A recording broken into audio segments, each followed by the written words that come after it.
what's going on, YouTubers?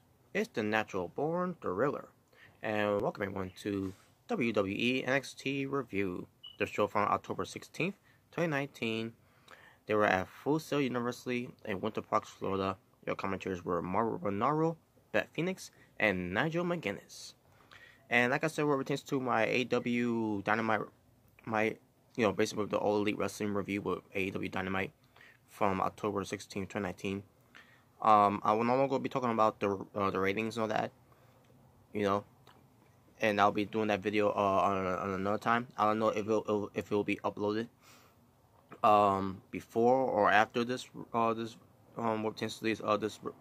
video, but I do eventually plan on doing a video where it pertains to talking about that situation, where it pertains to the ratings, not just where it pertains to WWE's ratings, or for Raw, SmackDown, NXT, or where it pertains to AEW, where it pertains to of their Dynamite show, and then where it pertains to other wrestlings like a Ring of Honor and Impact Wrestling.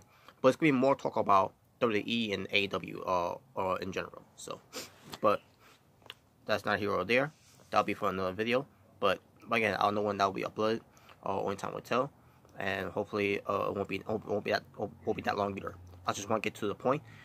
Hopefully, it'll be a short video at that time when I do it. But other than that, let's just move on to this NXT review, because I thought the show was good, despite the low ratings that they've been getting. And again, moving forward, I will no longer be talking about the ratings for AEW Dynamite and NXT, where it pertains to their Wednesday Night War. So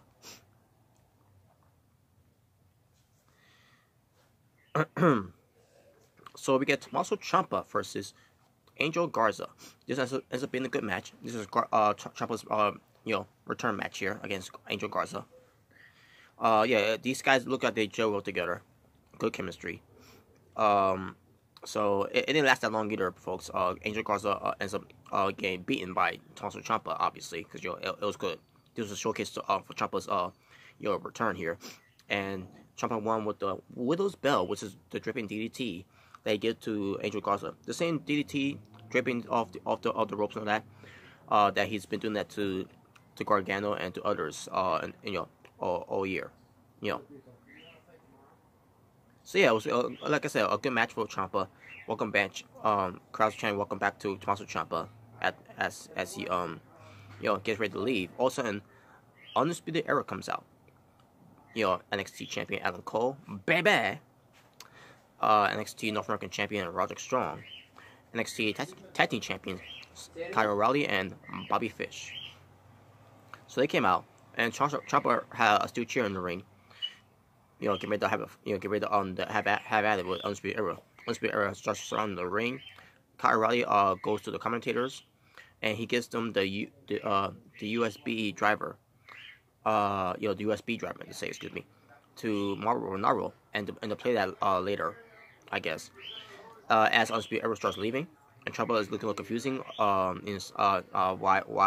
they came out there and all that, and what's this all about. And we'll get to that momentarily. So,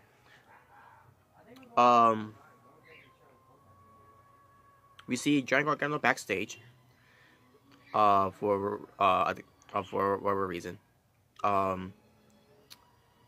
Also, we see Keith Lee backstage preparing for his match against Dominic Dijakovic. We'll get to that later. Also, we come back from a break. Mauro Renaro says that the USB stick that the Undisputed Era gave to him. And they played it. All of a sudden, we see footage of Undisputed Era. Where basically Adam Cole is trash talking, into the camera, and then we see the Velveteen Dream laid out on top of an equipment box by Roderick Strong. Basically, Roderick Strong starts trash talking too, and saying, "This is what happened when we mess with me and all that, and you mess with Undisputed Era." And Adam Cole says that too. It's the same thing what happened to Finn Balor and to anyone else that decides to cross Undisputed Era. This is what's happened. Their fate will be like the Velveteen Dream, and I love it, by the way. I love that part, and that's another thing too. When Undisputed Era came out to confront, in a way to confront Tommaso Ciampa, I noticed Roderick Strong's shirt was torn up, and then I didn't know what was the reason of that until finally they showed it there. But I don't think the commentators fully explained that part. You know, why Roderick Strong's shirt was torn up in the first place. But yeah, after seeing Roderick Strong coming out there with his shirt torn up, and they show footage what happened earlier, it makes total sense now. Like, oh, I see, because he was brawling against the Velveteen Dream. So, but anyways, now we move on to the next match. Danny Burch and by the way, Velveteen Dream it's got a back injury, so that's why they did that angle. So, full speed recovery, whatever. Anyways, Danny Burch and Ori Lookin 1-2 versus Imperium's Marcel Bardell and Fabian Aichner, being accompanied by Alexander Wolf and no WWE United Kingdom champion Walter. There was no Walter, unfortunately. So this match happened. This has been a very good tag team match, and then in the end, it was Imperium getting the win after going for the European uppercut into a powerbomb combination by the powerbomb by Aichner and the European uppercut by Bardell, and that was the match. Imperium's looking tall. Looking strong and standing tall. As a faction on NXT. After the match, Lookin and Burch up on the ramp stumble to the ramp as Imperium recovers in the ring, and they just start doing the pose, the whole thing, we get Mauro Ranallo, showing a video package on how Johnny Gargano is NXT for life, and he got an NXT T-shirt for Johnny Gargano that says NXT for life for Johnny Gargano, where it pertains to his emoji as well.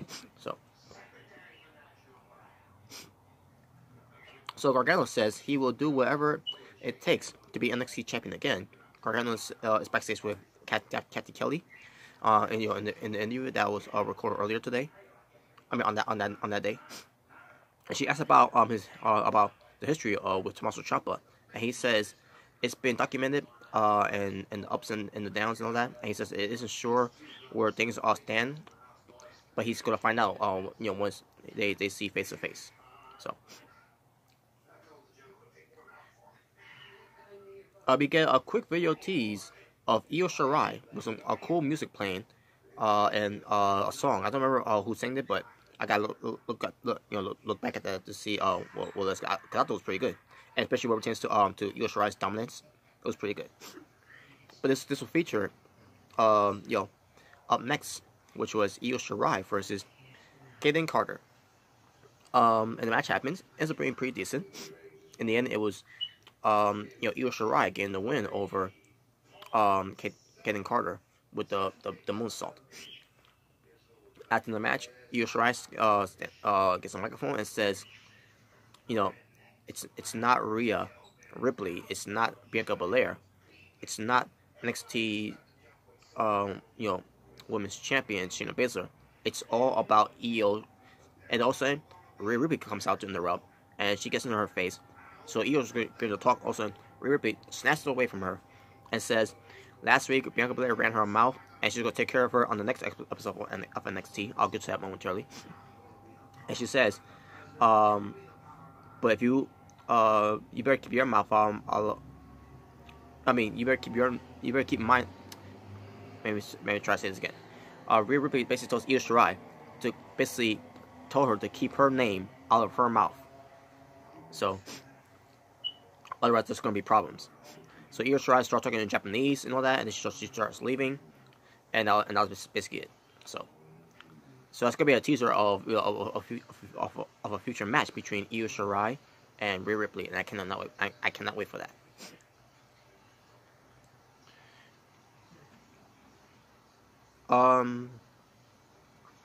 We see Boa, warming up for his match against Killian Dane. After what happened with Boa being destroyed by Killian Dane on the last episode of NXT, Boa wants retribution, and we'll see how that turns out. We'll get to that match later on. So Cathy Kelly is with NXT general manager William Regal. She asked about the Velveteen Dream after what happened with him, with the whole Undisputed Era debacle. And she says, the Velveteen Dream will not be competing next for the NXT North American Championship title, which also will be on the next episode of NXT because of what Roderick Strong did. However, he said it for what pertains to the winner between Keith Lee versus Dominic Dijakovic will get a title shot against Roderick Strong for the NXT North American Championship. And that match ends up being next. And I was debating myself here. Wait a minute, are you sure this should be the main event? Are you sure this match should happen right now? Shouldn't this be saved for the main event? But based on what they did, after the match, the booking of this match, it makes total sense. Why this wasn't the main event and why the other match was the main event. And the other match that was the main event was Pete Dunne versus Damian Priest, and we'll get to that match later. So we get the rubber match here. Not only is there a rubber match, but it's also a normal contendership match for the NXT North American Championship. Where it pertains to who's going to face Roderick Strong within Keith Lee and Dominic Dijakovic. And as usual, folks, where it pertains to this match, this was the weakest match out of the series of matches that they had on NXT, but it was still pretty good. Pretty good showman here, obviously, where it pertains to these two. Just amazing moves they did here. Because it started off a little rough at first, because that's why I said it was the weakest match. All the matches they be having on NXT, this was one of the weakest matches, but it still ends up being pretty damn good. And we're about to get the conclusion of the end of the match here. All of a sudden, Roderick Strong comes out of nowhere, hits both guys, causing a no contest. So no one, although gets a shot against Roderick Strong. But when Regal shows up on the podium and says, "Nice try, Roderick Strong. You think you can use your way out of this, but guess what? You're not going to use your way out of this, because the next NXT show is going to be Dominic Dijakovic and Keith Lee and Roderick Strong for the North American Championship in a triple threat match." And Roderick Strong was throwing the fit. He was on losing his mind. Also, we go backstage. When we come back from commercial break, Undisputed Era is yelling at Regal as Regal is just leaves the building. He ignored them and just leaves the building. And Undisputed Era was unhappy with that announcement making. So it was funny too. That segment, because Regal basically just ignored them. Next we get to Matt Riddle versus Bronson Reed, and this match ends up being pretty decent. In the end, it was Matt Riddle getting the win after a little back and forth. Yeah, and it was a back and forth action between these two. Matt Riddle drops Reed on his head and goes for the win. Basically, I forgot what he called it. Obviously it's named after represents the bro fact. So I can't remember, but that's the move he hit on Bronson Reed.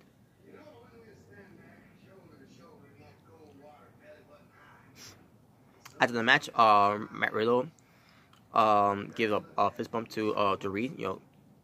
Nice showing there. And yeah, it was, mutual respect. There you go.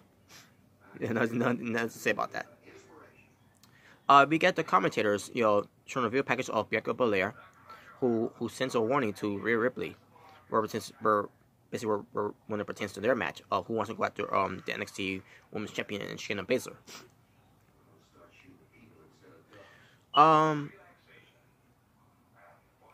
We see a trainer with Kushida, what pertains to his left wrist, which is why he's been injured following his match against the WWE United Kingdom Champion Walter of Imperium. So it's not clear when he's going to be returning pretty soon in the ring, but expect his recovery to have a speedy recovery and to come back very soon to do what he does best. Kushida, obviously. Yeah. The Japanese lightning bolt. Alright, next we get to Tainara versus Tegan Nox. This is Tegan Nox's in-ring debut on NXT. And basically we're just WWE's NXT, not NXT UK, but just regular NXT. the match itself, it was pretty decent. Tanaka Conti looked pretty decent. Even Tegan Knox looked pretty decent, and Tanaka Conti looked pretty decent. Both of them looked pretty decent in this decent match. Obviously, in the end, it was showcasing Tegan Knox because Tanara is just there to be and has been talented and all that. But she's improving though. As a wrestler, she's improving. So props to her for that. Unlike these two other pieces of trashes in Vanessa Bourne and Aliyah. Just saying. But Tegan Knox went with the shiniest wizard, and also she gets interviewed in the ring with Kathy Kelly.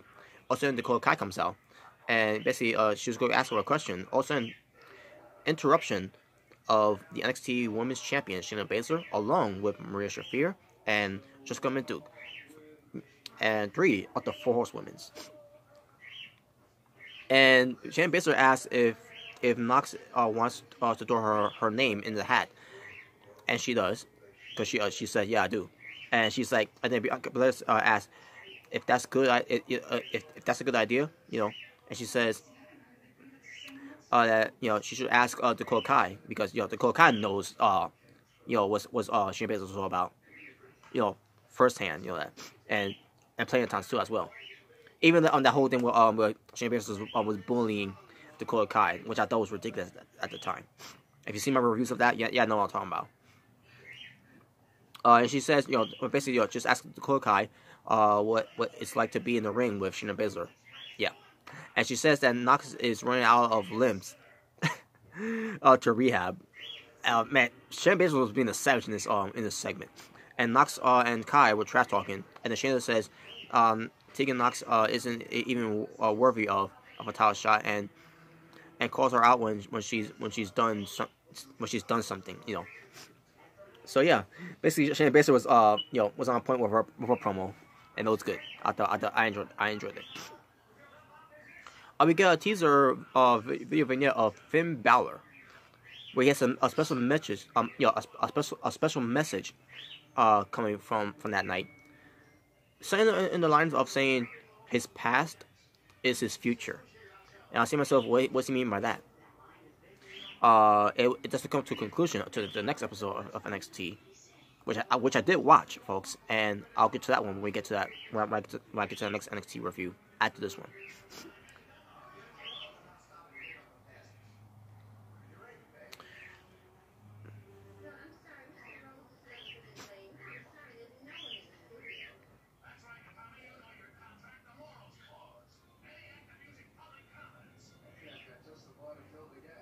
Alright, Boa versus Killian Dane.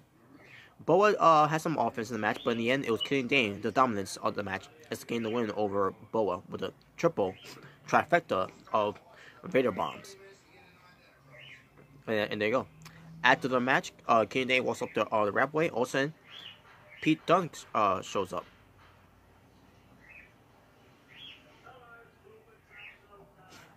Wait, did that happen yet?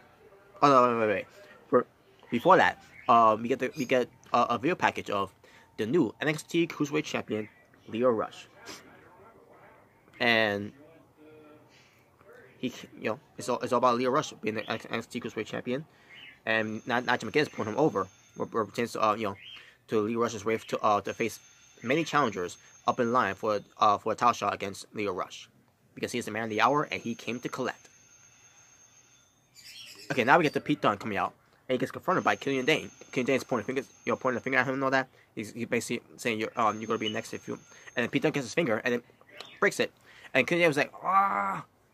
And then Killian Dane was he wanted to go after him. Even with a broken finger, but the referees, securities are pushing him away. Pete Dunne, just keeps walking away. He keeps walking. If he could have his match against Killian Dane, which is the main event. Pete Dunne versus Killian Dane. I mean, Damian Priest, I meant to say. Excuse me. I'm sorry, folks. I screwed that up. Pete Dunne versus Damian Priest. That's the main event. So before I get to the main event match, let me first see the Tomar Wrestlings before we move on to the main event itself.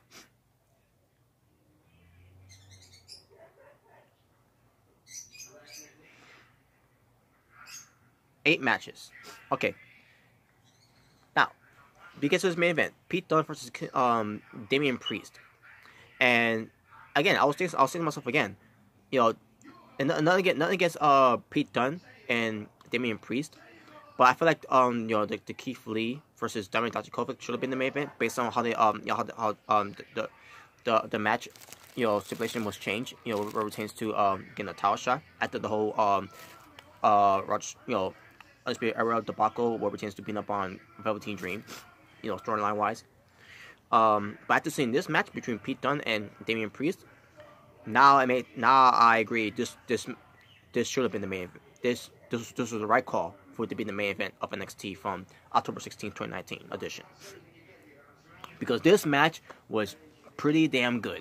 Pete Dunne putting over Damian Priest, you know, where it pertains to you know, to what they could do in the ring. You know, it was back and forth between these two guys. They were basically hell bent on making this match to be main event quality pay-per-view, and it was. And Damian Priest held his own too. You know, Damian Priest, he's not a bad performer either. He's pretty good too. Especially if you remember him back in Ring of Honor when he was called Punishment Martinez. So yeah, you gotta give credit to him too as well. He was pretty good in this match too. Pete Dunne you know, did we needed to do what pertains to put over Damian Priest, and he did. But the way it was done, Damian Priest went for a low blow after almost a referee bump there, you know, because referee got caught in the middle in the way. So Damian Priest goes for a low blow to Pete Dunne. Crowds booed, and yes, I agree. Boo him. You're not supposed to you know, to get behind Damian Priest. You're supposed to boo Damian Priest because he's a heel, and what he did there was heel tactics there. So it makes sense there. You know, what Damian Priest did here, you know, because he took a shortcut here by beating Pete Dunne with the Reckoning, and got the win. So Damian Priest wins the main event match against a main event player in Pete Dunne.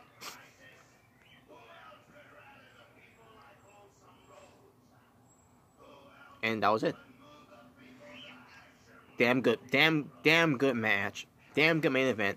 Right call to make this the main event match based on what they did with Dijakovic and Keith.